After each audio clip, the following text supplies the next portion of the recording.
For today, we're gonna learn about image mapping. This definition ties cylinders to the gradient of the image and maps them onto a surface. Right now, I'm just using a simple surface. And I'm gonna reparameterize it, so it's 0 to 1 on both coordinates. And that the image stretches to the actual surface instead of tiling. Then divide surface, I'm gonna tie it to the S. And we'll put 2 sliders of 100 for now and put them down to 50 points. It's basically subdividing the surface with points, so we can locate the cylinders. I'm gonna type image sampler, which when you double click, you can go to file path and choose the image that you want.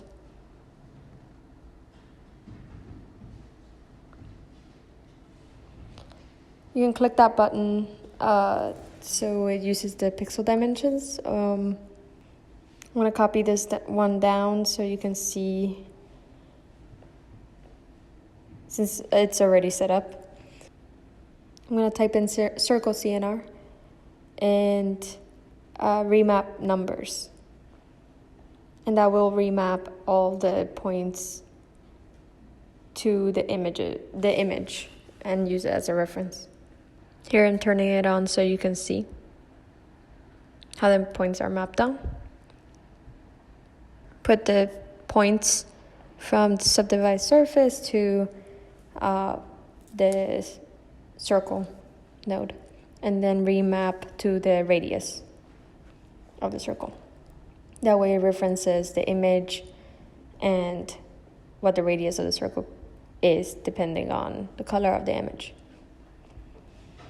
Then I'm going to construct domain and tie it to T.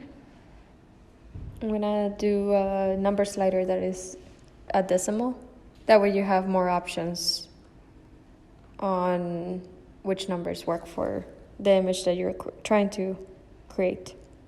So the first circle is much smaller. That's mapping the darker areas, and then the larger circle is mapping the brighter areas. The 2 circles or the 2 radius are the minimum and the maximum on the construct domain.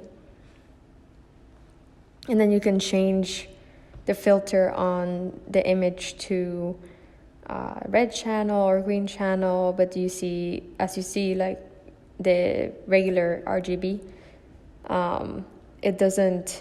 it takes the 2 extremes, the white and the black, as the same radius, whereas if you filter it to red, green, blue, or value brightness at the bottom, then it'll read the 2 extremes as opposites.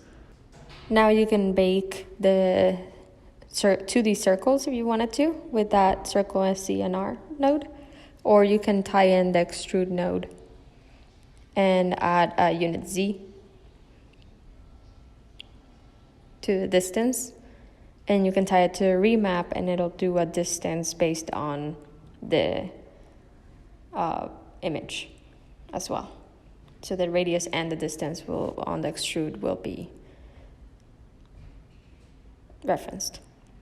You can also untie it and just do one distance only, and both radius circles will extrude to the same height instead, as you can see here.